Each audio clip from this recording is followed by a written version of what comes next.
கர்த்தருடைய பரிசுத்த நாமத்துக்கு மகிமை உண்டாவதாக. இந்த கால நேரத்திலையும் உங்கள் மத்தியில் ஆண்டவருடைய வார்த்தையை கொடுக்க ஆண்டவர் தந்த வாய்ப்பிற்காக, ஆண்டவர் தந்த கிருபைகளுக்காக நான் ஆண்டவரை துதிக்கிறேன், ஸ்தோத்திரிக்கிறேன். இன்றைக்கும் நாம் தியானிக்கும்படியாக ஆண்டவர் நம்மளுக்கு கொடுத்திருக்கிற வேத பகுதிக்கு நாம் செல்வதற்கு முன்பாக நமக்குள்ளாகவே நாம் கேட்க வேண்டிய ஒரு கேள்வி ஒன்று உண்டு.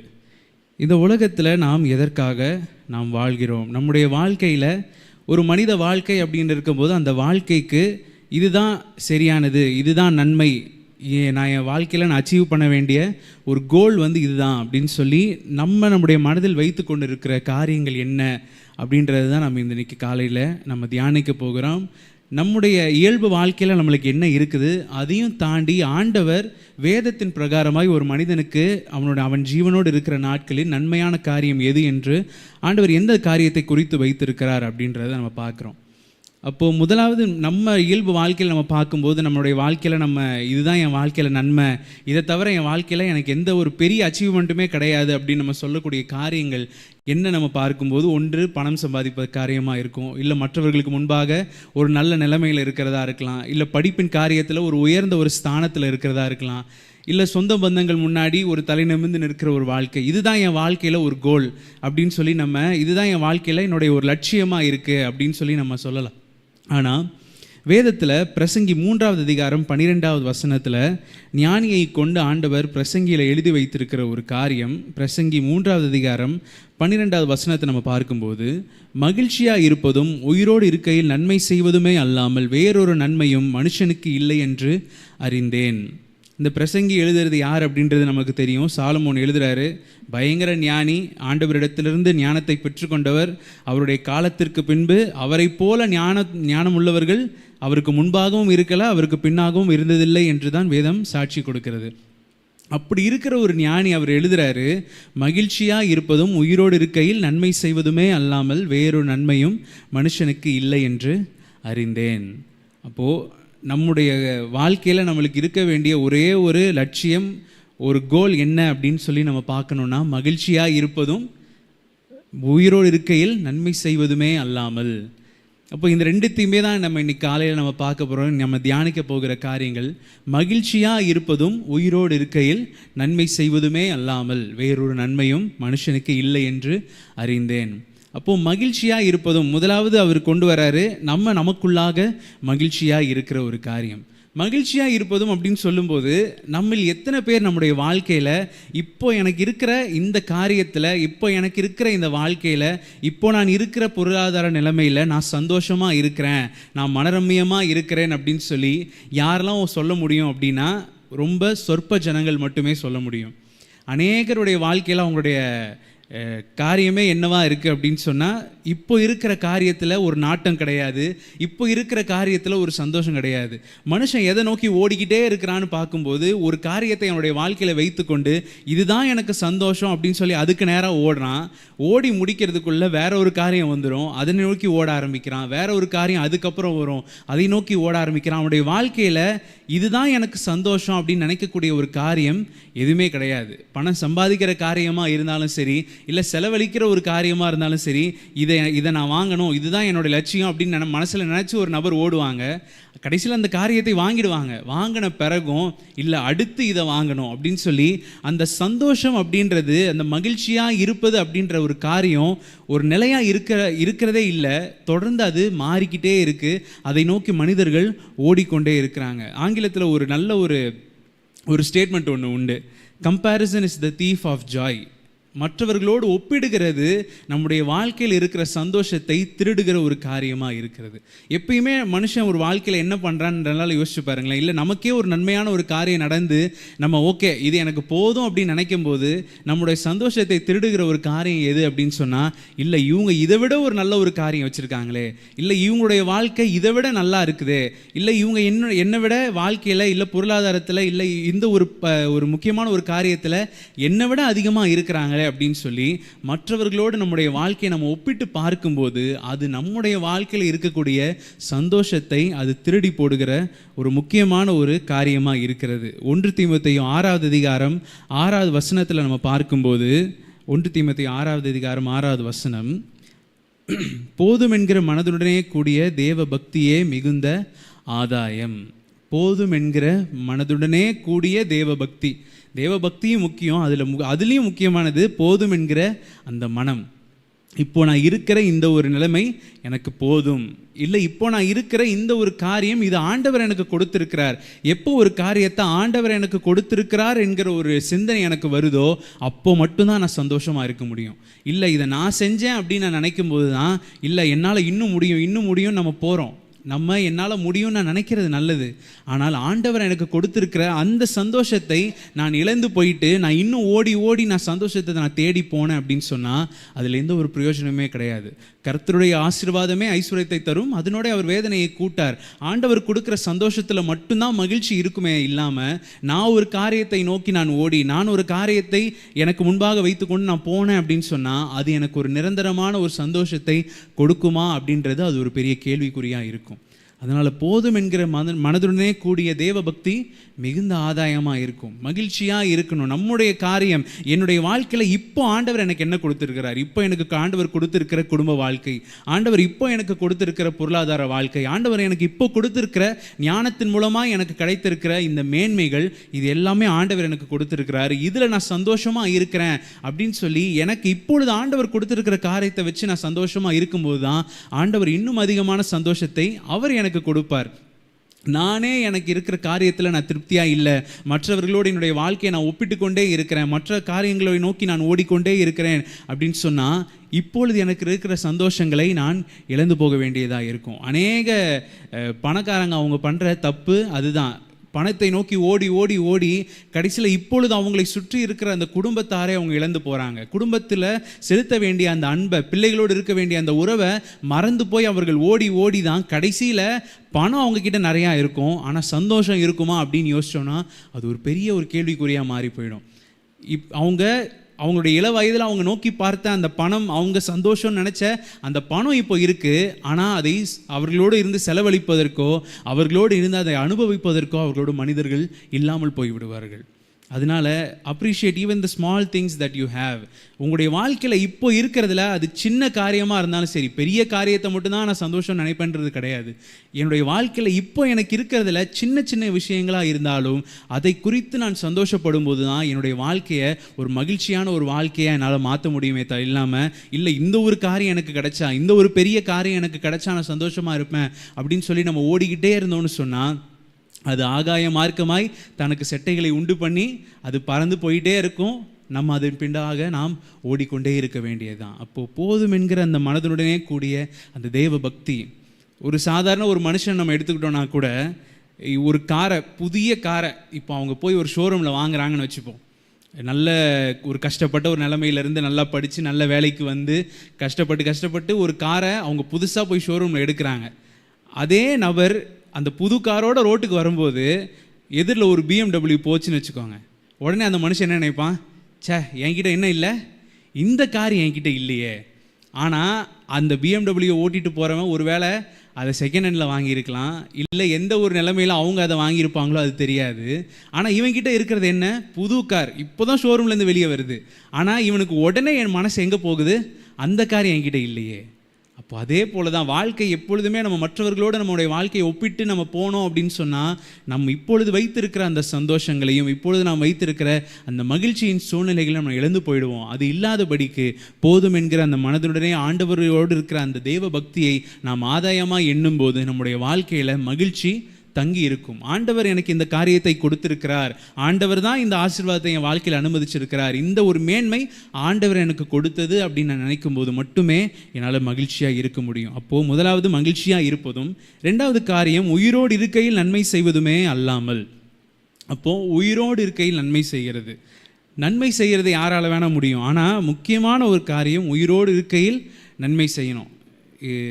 நான் அநேக நேரத்தை என்னிடத்தில் அட்வைஸ்க்காக வர யங்ஸ்டர்ஸாக இருக்கட்டும், அவங்ககிட்ட சொல்கிற ஒரு காரியம், இப்போது உங்களுடைய தகப்பனையும் தாயையும் நீங்கள் கனம் பண்ணாமல் இப்படி உங்களுடைய வாழ்க்கையில் அவங்கள ரொம்ப அலட்சியம் பண்ணி அவங்களுக்கு கொடுக்க வேண்டிய கனத்தை கொடுக்காம அவங்க மேலே அன்பு செலுத்தாமல் அப்படிலாம் இருந்துட்டு கடைசியில் என்ன நடக்கும், அவங்க இறந்து போன பிறகு ஐயோ போயிட்டாங்களே, இன்னும் கொஞ்ச நாள் என் கூட இருந்திருக்கலாமே, இல்லை அவங்க செத்த பிறகு அவங்களுக்கு இதெல்லாம் பிடிக்கும் அதெல்லாம் பிடிக்கும்னு செய்கிறத தாண்டி அவங்க உயிரோடு இருக்கும்போதே அந்த ஒரு நன்மையை அவர்களுக்கு செய்திருக்கலாமே, அந்த உயிரோடு இருக்கும்போதே அந்த நன்மையை செஞ்சுருந்தா அவங்க இன்னும் கொஞ்ச நாள் கூட உயிரோடு இருந்திருப்பாங்களே. நம்ம போதகர் கூட அடிக்கடி இதை சொல்லுகிற காரியம் இருக்குது. அப்படி இருக்கும்போது உயிரோடு இருக்கையில் நன்மை செய்ய, நாம் இந்த பூமியில் இருக்கும்போதே நாம் நன்மை செய்ய வேண்டியது மிக மிக மிக முக்கியமான ஒரு காரியமாக இருக்குது. ஆண்டவராக இயேசு கிறிஸ்து நம்முடைய கிறிஸ்தவ வாழ்க்கைக்கு ஒரு முன்னோடி. நாம் கடந்து செல்ல வேண்டிய அந்த பாதச்சுவடுகள் அவருடைய பாதச்சுவடுகள் தான். அவர் இந்த பூமியில் இருக்கும்போது எப்படி இருந்தார் அப்படின்னா, அப்போஸ்தலர் 10வது அதிகாரம் 38வது வசனத்தை நம்ம பார்க்கும்போது, அப்போஸ்தலர் 10வது அதிகாரம் 38வது வசனத்தை பாருங்கள். நசரேயனாகிய இயேசுவை தேவன் பரிசுத்த ஆவியினாலும் வல்லமையினாலும் அபிஷேகம் பண்ணினார். தேவன் அவரோடு கூட இருந்தபடியினால் அவர் நன்மை செய்கிறவராயும் பிசாசின் வல்லமையில் அகப்பட்ட யாவரையும் குணமாக்குகிறவராயும் சுற்றி திரிந்தார். அவர் நன்மை செய்கிறவராய், ஏன்னா அவர் இயேசு தேவன் பரிசுத்த ஆவியினாலும் வல்லமையினாலும் அபிஷேகம் பண்ணினார். நம்முடைய வாழ்க்கையில ஆண்டவர் நம்மளை அபிஷேகம் பண்ணி இருக்கிறார். ஆண்டவர் நம்முடைய வாழ்க்கையில் நமக்கு வரங்களையும் வல்லமைகளையும் நம்மளுக்கு கொடுத்துருக்கிறார். அதாவது இவங்க மட்டும்தான் ஊழியம் செய்யணும், இவங்க மட்டும்தான் ஜெபம் பண்ணணும், வேறு யாரும் ஜெபம் பண்ணக்கூடாது, இல்லை வேறு யாரும் பண்ணால் அங்கே அற்புதமோ எந்த ஒரு காரியமும் நடக்காது அப்படின்றது கிடையாது. புதிய ஏற்பாட்டின் பிரமாணத்தின்படி நாம் எல்லாரும் தெரிந்து கொள்ளப்பட்ட சந்ததி, ராஜரீகமான ஆசாரிய கூட்டம், பரிசுத்த ஜாதி, அவருக்கு சொந்த ஜனமாய் ஆண்டவர் நம்மை பிரித்தெடுத்திருக்கிறபடினால் நம்ம எல்லாரு மேலேயும் ஆண்டவர் ஒரு அபிஷேகத்தை வச்சிருக்கிறார். நம்ம எல்லாரு மேலேயும் ஆண்டவர் ஒரு திட்டத்தை வைத்திருக்கிறார், ஒரு அழைப்பை வைத்திருக்கிறார். அது ரொம்ப முக்கியம். அதை நாம் அறிந்து கொள்ள வேண்டியது மிக முக்கியமான ஒரு காரியமாக இருக்குது. அப்படி இருக்கிற நம்ம எப்படி இந்த வசனத்தின் பிரகாரமாய் நம்ம பார்க்கும்போது, நசரேயனாகிய இயேசுவை தேவன் பரிசுத்த ஆவியினாலும் வல்லமையினாலும் அபிஷேகம் பண்ணினார். தேவன் அவரோடு கூட இருந்தபடியினால் நம்மோடும் ஆண்டவர் இருக்கிறார். நம்முடைய அனுதின வாழ்க்கையில் ஆண்டவர் நம்மோடு இருக்கிறார். நம்முடைய இருதயத்தில் தோன்றுகிற ஒரு சிந்தனை நம்முடைய வாழ்க்கையில் வரும்போதும் அதில் ஆண்டவர் இருக்கிறார். நம்ம கையிட்டு செய்கிற எல்லா காரியத்திலையும் ஆண்டவர் நம்மோடு இருக்கிறார். அப்படி தேவன் அவரோடு கூட இருந்தபடியினால் அவர் நன்மை செய்கிறவராயும் பிசாசின் வல்லமையில் அகப்பட்ட யாவரையும் குணமாக்குகிறவராயும் சுற்றி திரிந்தார். அப்போ பாருங்க, ஆண்டவர் இந்த பூமியில் இருக்கும்போது எல்லாருக்கும் நன்மை செய்கிறவராய்.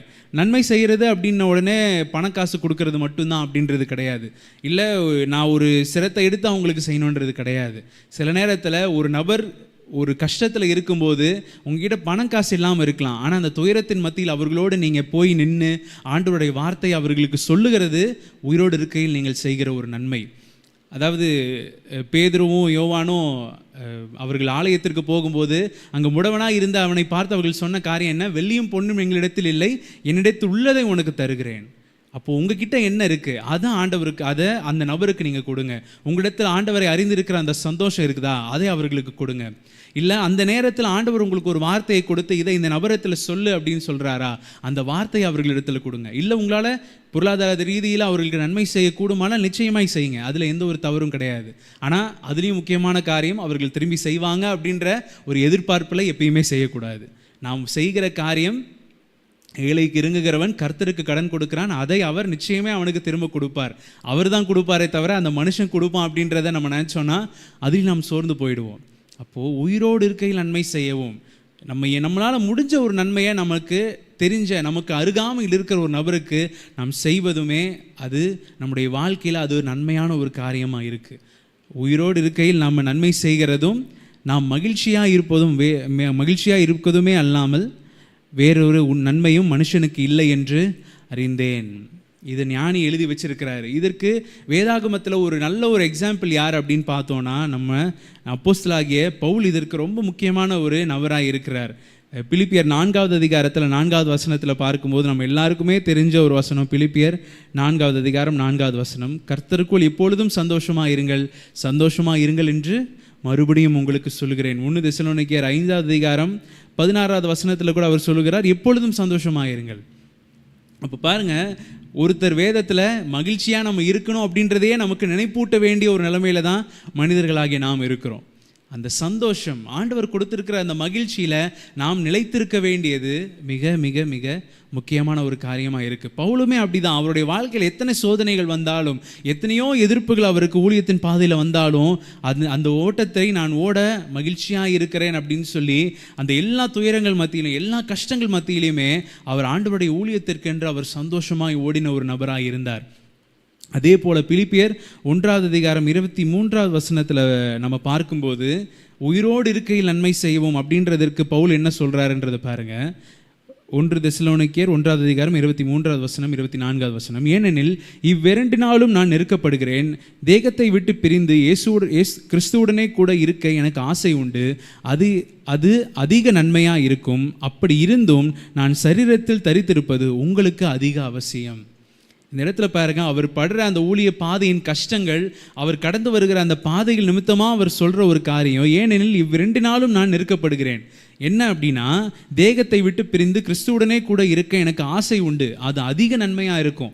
இந்த உடம்பை விட்டு நான் பிரிஞ்சு நான் பரலோகத்தில் ஆண்டவரோடு இருக்கிறது எனக்கு ரொம்ப சந்தோஷம்ப்பா, அதுதான் எனக்கு முக்கியம். அப்படி இருந்தும் நான் சரீரத்தில் தரித்திருப்பது உங்களுக்கு அதிக அவசியம். அப்போ பாருங்கள், அந்த நொடியில் கூட இந்த உலகத்தில் அவர் புதிய ஏற்பாட்டில் நம்ம பார்க்குறோம், அதிக நிருபங்களை அவர் தான் எழுதியிருக்கிறார். அதுதான் இப்பொழுது இருக்கிற சபைகளுக்கு அஸ்திபாரமாக இருக்குது, இப்பொழுது இருக்கிற விசுவாசிகளுக்கு அதுதான் ஆதாரமாக இருக்குது. அப்படி இருக்கிற அவர் தான் சொல்கிறாரு, நான் இந்த தேகத்தை விட்டு நான் பிரிந்து போவது அது எனக்கு அதிக அவசியமாக இருக்குது, அது எனக்கு சந்தோஷம்தான். ஆனால் நான் இந்த தேகத்தில் நான் தரித்திருப்பது உங்களுக்கு அதிக அவசியமாக இருக்கிறது. அப்படி இருந்து தான் அவர் தன் உயிரோடு இருக்கிற எல்லா நாட்களிலும் சபைகளுக்கு நிருபங்களை எழுதி, யாரெல்லாம் ஊழியத்திற்கு ஏற்படுத்த வேண்டுமோ அவர்களை ஏற்படுத்தி, யாரெல்லாம் பலப்படுத்தணுமோ, யாரெல்லாம் தட்டி கொடுக்கணுமோ, யாரெல்லாம் இன்னும் அதிகமாக பயன்படுத்தணுமோ அவர்கள் எல்லாரையும் ஊழியத்தில் பயன்படுத்தின ஒரு நபராக இருந்தார். தன்னுடைய வாழ்க்கையில் மகிழ்ச்சியாக இருந்து மற்றவர்களையும் மகிழ்ச்சியாக இருக்க சொல்லி, தன்னுடைய வாழ்க்கையில் அவர் உயிரோடு இருக்கிற எல்லா நாட்களிலும் நன்மை செய்கிற ஒரு நபராய் அப்போஸ்தலனாகிய பவுல் இருந்தபடினால தான் அவர் தன்னுடைய வாழ்க்கையில் ஆண்டவர் தனக்கு வைத்திருந்த அந்த நன்மையை நிறைவேற்றின ஒரு நபராய் அவர் பரலோகத்திற்கு கடந்து போயிருக்கிறார். நாமும் இந்த காலை நேரத்தில் ஆண்டவருடைய வார்த்தையை கேட்டிருக்கிறோம். நம்முடைய வாழ்க்கையில் நம்ம ஏதோ ஒரு கோலாக வச்சுருக்கிறோம், நம்ம வாழ்க்கையில் ஏதோ ஒரு பெரிய ஒரு அச்சீவ்மெண்ட்டாக வச்சு இதுக்கு நேரான தான் நான் போவேன் அப்படின்னு சொல்லி நம்ம போய்கிட்டு இருக்கிறோம். இந்த காலை நேரத்தில் கொஞ்சம் நிதானமாக யோசிச்சு ஆண்டவர் இன்றைக்கு கொடுத்துருக்கிற இந்த வார்த்தையை நீங்கள் தியானிச்சு பாருங்க. மகிழ்ச்சியாக இருப்பதும் உயிரோடு இருக்கையில் நன்மை செய்கிறதுமே அல்லாமல் வேறொரு நன்மையும் மனுஷனுக்கு இல்லை என்று அறிந்தேன். ஒருவேளை உங்களுக்கு நீங்கள் இருக்கிற நிலைமையில் நீங்கள் மகிழ்ச்சியாக இல்லாமல் இருக்கிறீங்களா? ஆண்டவர் எனக்கு இந்த காரியத்தை இதுதான் ஆண்டவர் எனக்கு கொடுத்ததா, இல்லை நான் வேற ஒரு காரியத்தை நோக்கி நான் போக வேண்டுமா அப்படின்றது கிடையாது. இப்பொழுது ஆண்டவர் உங்களுக்கு கொடுத்திருக்கிற இந்த சந்தோஷத்தில் தரித்திருங்க. இதை நீங்கள் அதிக மேன்மையாக எண்ணி, ஆண்டவர் எனக்கு இதை கொடுத்திருக்கிறார் அப்படின்ற அந்த சந்தோஷத்தோடு இதை ஏற்றுக்கொண்டு நீங்கள் மகிழ்ச்சியாக இருங்கள். உயிரோடு இருக்கையில் நன்மை செய்யவும். ஒருவேளை நீங்கள் இதுவரைக்கும் நீங்கள் யாருக்குமே நன்மை செய்யாமல் இருந்திருக்கலாம். நான் சொன்னது போல் அது வெறும் பொருளாதார ரீதியாக மட்டுமே கிடையாது. ஒருவேளை ஒரு நபர் உங்கள் இடத்துல கஷ்டம்னு வர சொல்லும்போது நீங்கள் இல்லை எனக்கு இப்போ நேரம் இல்லை நான் அப்புறமா இதை கேட்குறேன், இல்லை இவங்ககிட்ட அப்புறமா பேசிக்கலாம் அப்படின்னு சொல்லி நீங்கள் கடந்து போன காரியங்களாய் கூட இருக்கலாம். நீங்கள் உயிரோடு இருக்கையில் நன்மை செய்ய, நீங்கள் இப்பொழுது இருக்கிற உங்கள் காரியத்தில் நீங்கள் சந்தோஷமாக இருந்து நீங்கள் அதை செய்யும்போது, இந்த ரெண்டு காரியங்கள் தான், மகிழ்ச்சியாக இருப்பதும் உயிரோடு இருக்கையில் நன்மை செய்கிறதுமே அல்லாமல் வேறொரு நன்மையும் மனுஷனுக்கு இல்லை என்று அறிந்தேன். இந்த காரியத்தை இந்த காலை நேரத்தில் நீங்கள் அறிஞ்சு கொண்டிருக்கிறீங்க. இந்த வார்த்தையை நீங்கள் இந்த ஆராதனை முடிந்த பிறகு நீங்கள் தியானிச்சு பாருங்கள், எந்தெந்த காரியங்கள்லாம் நான் என்னுடைய வாழ்க்கையில் மாற்றணும். இந்த வார்த்தையின் பிரகாரமாய், இந்த செய்தியின் பிரகாரமாய் ஆண்டவர் என்னோடு என்ன பேசுகிறார், நான் இது போல் என்னுடைய வாழ்க்கையை நான் எப்படி மாற்றணும் அப்படின்றத நீங்கள் தியானிச்சு பாருங்கள். நிச்சயமாக இந்த வார்த்தையின் கொண்டு ஆண்டவர் தான் உங்களோட பேசியிருப்பார் என்று விசுவாசிக்கிறேன். நம்ம கண்களை மூடி நம்ம ஜெபிக்கலாம். ஸ்தோத்திரிக்கிறோம் ஆண்டவரே, உண்மை நாங்கள் துதிக்கிறோம் அப்பா. இந்த காலை நேரத்தில் ஆண்டவரே, உம்முடைய வார்த்தைகளை கொண்டு நீர் எங்களோடு பேசினதற்காக நாங்கள் உமக்கு நன்றி செலுத்துகிறோம் அப்பா. ஆண்டவரே ஸ்தோத்திரம் அப்பா. ஆண்டவரே, மகிழ்ச்சியாக இருப்பதும் உயிரோடு இருக்கையில் நன்மை செய்கிறதுமே அல்லாமல் வேறொரு நன்மையும் மனுஷனுக்கு இல்லை என்று அறிந்தேன் என்று சொல்லி ஞானியை கொண்டு நீங்கள் வேதத்தில் வார்த்தையை கொடுத்துருக்கிறீங்களே தகப்பனே. அநேக நேரத்தில் ஆண்டவரே, நீர் எங்களுக்கு ஒரு சந்தோஷத்தை கொடுத்திருந்தோம், நாங்கள் வேற ஒரு காரியத்தை நாங்கள் நோக்கி பார்த்து கொண்டு மற்ற மனிதர்களுடைய வாழ்க்கையோடு எங்களை ஒப்பிட்டு பார்த்து நீர் எங்களுக்கு கொடுத்த அந்த சந்தோஷத்தை நாங்கள் எழுந்து போயிட்டோமே தகப்பனே. அதற்காக இந்த காலை நேரத்தில் ஒரு விஷயமாக எங்களை மன்னிங்க ராஜா. ஆண்டவரே, நீர் எங்களுக்கு இப்பொழுது எங்களுடைய வாழ்க்கையில் இருக்கிற ஆசீர்வாதங்கள் அது நீர் எங்களுக்கு கொடுத்தது என்கிற அந்த ஒரு எண்ணத்தை எங்களுக்கு தாங்கப்பா. அந்த சிந்தையில் நாங்கள் தரித்திருக்க எங்களுக்கு உதவி செய்யுங்க தகப்பனே. அந்த சந்தோஷத்தில் நாங்கள் இருக்கும்போது மட்டுமே எங்களுடைய வாழ்க்கையில் மகிழ்ச்சி இருக்குமே ஆண்டவரே. அதே போல போல ராஜா உயிரோடு இருக்கையில் மற்றவர்களுக்கு நன்மை செய்கிற ஒரு நபராய் நாங்கள் இருக்க எங்களுக்கு கிருபை தாங்க ஆண்டவரே. எப்படி நீர் இந்த பூமியில் இருக்கும்போது நன்மை செய்கிறவராய் சுற்றி திரிந்தீரோ ஆண்டவரே, ஸ்தோத்திரம். பவுல் தன்னுடைய ஆண்டவரே அந்த வார்த்தைகளை எழுதி வைக்கும் போது, இந்த சரீரத்தில் நான் தரித்திருப்பது உங்களுக்கு அதிக அவசியமா இருக்கும் என்று சொன்ன அந்த வார்த்தையின் பிரகாரமாய் தகப்பனே ஆண்டவரே, ஸ்தோத்திரம். நீரும் பவுலும் எப்படி ஆண்டவரே உங்களுடைய நன்மையை விட்டு பிறருடைய நன்மையை நோக்கி பார்த்தது போல ஆண்டவரே, நாங்களும் மற்றவர்களுடைய நன்மையை நோக்கி பார்க்க, மற்றவர்களை எங்களுள்ள மேன்மையுள்ளவர்களாய் நாங்கள் எண்ணுவதற்கு ஆண்டவரே ஸ்தோத்திரம், மற்றவருடைய காரியத்தை நாங்கள் முதன்மையாய் வைப்பதற்கு எங்களுக்கு கிருபையை தரும்படியாக நாங்கள் ஒப்பு கொடுத்து ஜெபிக்கிறோம் ஆண்டவரே. நாங்கள் இதை செய்யும் போது ஒருபோதும் அவர்களை ஆண்டவரே மனிதர்கள் எங்களுக்கு நன்மை செய்வார்கள் என்று நாங்கள் எதிர்பார்க்காதபடிக்கு ஆண்டவரே ஸ்தோத்திரம் அப்பா, நன்மை செய்கிற தேவனாகிய உம்மை நாங்கள் நோக்கி பார்க்க எங்களுக்கு கிருபை தாங்க ஆண்டவரே. நாங்கள் சோர்ந்து போகாமல் இந்த பரிசுத்த வாழ்க்கையில், இந்த பரிசுத்த ஜீவியத்தில் நாங்கள் ஓடி இந்த ஓட்டத்தை நாங்கள் ஜெயத்தோடு முடிக்க எங்களுக்கு நீர் கிருபையை தரும்படியாக நாங்கள் ஒப்பு கொடுத்து ஜெபிக்கிறோம் ஆண்டவரே. இந்த வார்த்தையை கேட்ட பிள்ளைகளை ஆசீர்வதிங்க ஆண்டவரே. ஸ்தோத்திரம் அப்பா, இன்றைய நாளைக்கு தேவையான எல்லா கிருபைகளையும் உடைய பிள்ளைகளுக்கு தாங்க ராஜா. அவருடைய போக்கிலும் வரவழும் கிருபையின் கரம் அவர்களோடு இருக்கட்டும் ஆண்டவரே. தூதர்கள் இல்லாமல் உருவின பட்டயத்தோடு அவர்களை சுற்றிலும் மதிலாய் நின்று அவர்களை பாதுகாக்க நீங்கள் கிருபை தாங்க ராஜா. ஆண்டவரே, எந்த சத்துருவின் சோதனைகளோ எந்த இச்சையின் தாக்குதல்களோ அவர்கள் நோக்கி வராதபடிக்கு நீதாமை பாதுகாத்து உடைய பிள்ளைகளை வழிநடத்தும்படியாக ஒப்பு கொடுத்து ஜெபிக்கிறேன் தகப்பனே. நீங்கள் முற்றிலுமாக பொறுப்பெடுத்துக் கொள்ளுங்க. நீங்கள் ஆசீர்வதிங்க. துதி கனமகிமையெல்லாம் ஒருவருக்கே எடுக்கிறோம். இயேசு கிறிஸ்து மூலமாய் ஜெபிக்கிறோம் எங்கள் ஜீவனுள்ள எங்கள் நல்ல பிதாவே. ஆமென், ஆமென். எல்லாம் சொல்லணும். என் ஆத்துமாவே கர்த்தரை ஸ்தோத்திரி, என் முழு உள்ளமே பரிசுத்த நாமத்தை ஸ்தோத்திரி. என் ஆத்துமாவே கர்த்தரை ஸ்தோத்திரி, கர்த்தர் செய்த சகல உபகாரங்களையும் மறவாதே. ஆமென், ஆமென். கர்த்தர் உங்களை ஆசீர்வதிப்பாராக.